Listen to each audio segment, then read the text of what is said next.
नमस्कार, स्वागत है आपका। आप देख रहे हैं सी न्यूज भारत। मैं हूं आपके साथ इशिता। वक्त हो गया राजस्थान बुलेटिन का। इस बुलेटिन में बात होगी भरतपुर की, जहां नगर पालिका भुसावर की कन्वर्ट कॉलोनियों में टैक्स जमा होने के बावजूद कॉलोनी वासियों को सुविधा का अभाव है। साथ ही बात होगी जोधपुर की, जहां होमगार्ड ने स्वामित्व सुविधाएं और सम्मान की मांग को लेकर ज्ञापन सौंपा। अगली खबर भी जोधपुर से है, जहां रोटरी क्लब ने महिला अध्यक्ष के नेतृत्व में सेवा कार्यों की शुरुआत वृक्षारोपण और रक्तदान से की। ऐसी तमाम खबरों पे करेंगे विस्तार से बात। नगर पालिका भुसावर की कन्वर्ट कॉलोनियों में सड़क का अभाव है। नगर पालिका भुसावर की ओर कोई ध्यान नहीं है। कन्वर्जन राशि जमा होने के बावजूद कॉलोनी वासियों को गंदे रास्तों से निकलने से परेशानी का सामना करना पड़ रहा है। टैक्स जमा होने के बावजूद कॉलोनी वासियों को सुविधा का अभाव देखने को पड़ता है। आज तक जारी नहीं हुई सड़क की एनआईटी और साथ ही नगर पालिका भुसावर के वार्ड 1 वंशी विहार कॉलोनी का मामला बताया जा रहा है। भरतपुर से सी न्यूज संवाददाता देवेंद्र सिंह सोलंकी की रिपोर्ट।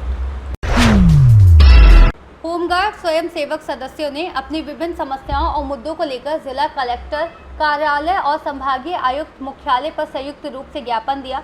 हालांकि जोधपुर के होमगार्ड स्वयं सेवकों के ज्ञापन के बारे में विशिष्ट जानकारी उपलब्ध नहीं है, लेकिन उत्तर प्रदेश में होमगार्ड्स को होने वाली समस्याओं के बारे में जानकारी उपलब्ध है। राजस्थान हाईकोर्ट ने एक महत्वपूर्ण फैसले में कहा कि लंबे समय से नॉन रोटेशनल सेवा दे रहे होमगार्ड को स्वयंसेवक नहीं माना जा सकता, क्योंकि उनकी सेवा की असाधारण लंबी अवधि ने उनकी भूमिका को स्वैच्छिक से राज्य के साथ वास्तविक रोजगार में बदल दिया है। होमगार्ड्स की समस्याएं कुछ इस प्रकार हैं। उन्हें पुलिस जैसी सुविधाएं और सम्मान नहीं मिलता, जिससे वह वेतन और भत्तों में समस्या होती है।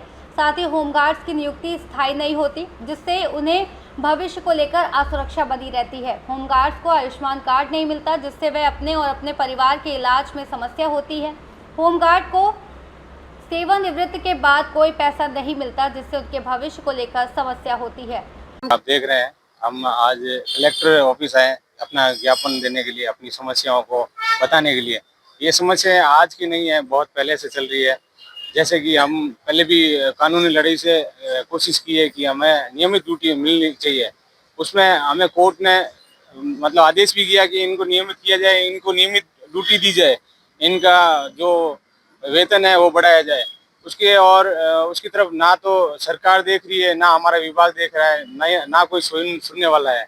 और अब जैसा कि हाईकोर्ट से आदेश हुआ था कि इनको नियमित ड्यूटी दी जाए और ऑनलाइन प्रोसेस किया जाए, और इनकी कमेटी बना के यूपी के बेस पे मतलब किया था, और इनको भेजा भी था कि आप यूपी मॉडल पे ये जो भी है देख के आओ और अपने ये ड्यूटी को चलाओ और इनको 12 महीना ड्यूटी दे। तो ये वहाँ जाके आए विभाग वाले, और वहाँ से कुछ किया नहीं। और अभी इन्होंने क्या किया है, ऑनलाइन प्रणाली स्टार्ट की है। ऑनलाइन प्रणाली में ऐसा किया है कि सबको तो ऑनलाइन में लिया नहीं है। जैसे हाईकोर्ट में लगे हैं तो उनको हाईकोर्ट में रख लिया। अब बाकी जैसे दूसरी एजेंसी है उनमें लगे हैं तो उनमें 10-10 जैसे 20 लग रहे हैं या 25 लग रहे हैं, वहाँ पे 10 जने 15 जने परमानेंट जो चल रहे हैं वो परमानेंट ही चल रहे हैं। तो इनको इस ऑनलाइन प्रणाली में लिया नहीं है और उसको रोटेशन घुमा नहीं रहे हैं, जिससे कि सबको समस्या हो रही है। अगर आप ऑनलाइन प्रणाली में ले रहे हो तो सभी को ऑनलाइन, सारे जितने वॉलंटियर है, जैसे 2500 लगे हुए हैं, 2500 को ही ऑनलाइन घुमाया जाए, जिससे उनकी सारों की ड्यूटी आए।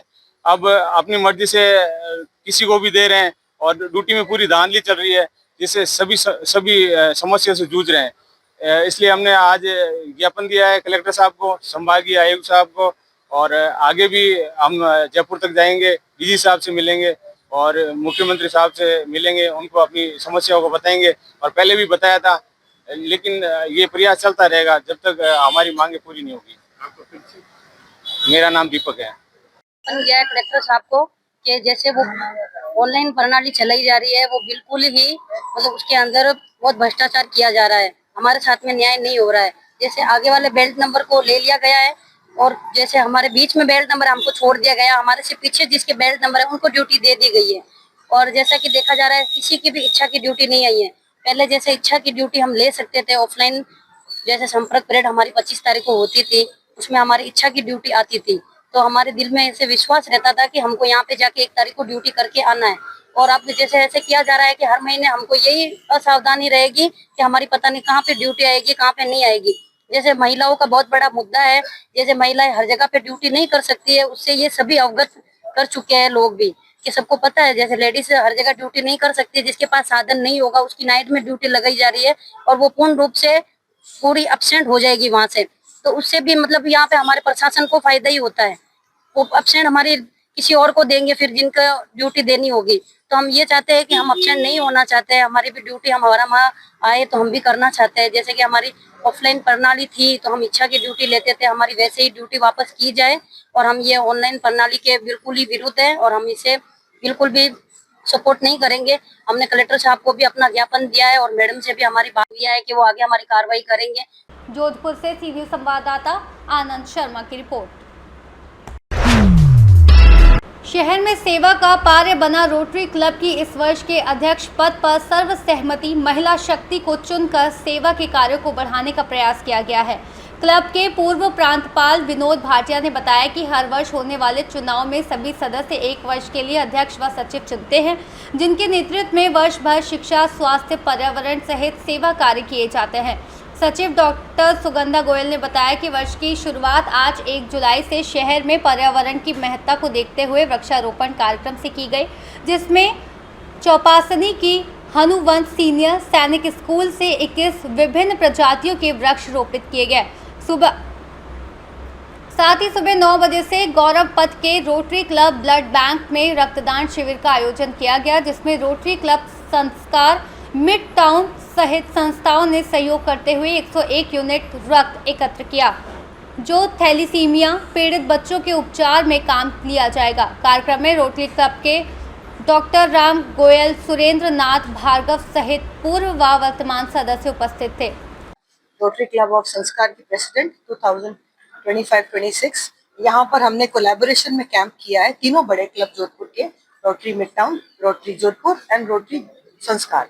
तो हम लोगों ने करीब 100 यूनिट ब्लड इकट्ठे कर लिया है। यहाँ पे सीए फेलिसिटेशन एंड डॉक्टर्स को फेलिसिटेट करने का कार्यक्रम भी हम लोगों ने किया है और ये पूरा कार्यक्रम काफी सक्सेसफुल रहा है अभी तक और अभी और उम्मीद है 1-1.5 घंटे में काफी यूनिट्स और इकट्ठी हो जाएंगी। रोटरी का नया वर्ष शुरू होता है 1 जुलाई से 30 जून तक का। तो आज मैं रोटरी क्लब ऑफ जोधपुर की प्रेसिडेंट बनी हूँ। सुबह हमने 8:30 बजे सैनिक स्कूल चौपासनी में और ब्लड डोनेशन कैंप किया है, जिसमें करीब 100 यूनिट ब्लड कलेक्ट किया है। और आज डॉक्टर्स डे और सीए को फेलिसिटेट। मेरे साथ रोटरी क्लब और संस्कार की विभाजी भी हैं, तो वो भी अपने प्रोग्राम के बारे में बताएंगे। जोधपुर से सी न्यूज संवाददाता आनंद शर्मा की रिपोर्ट। इस बुलेटिन में फिलहाल इतना ही। देश और दुनिया की तमाम बड़ी जानकारियों के लिए देखते रहिए सी न्यूज भारत।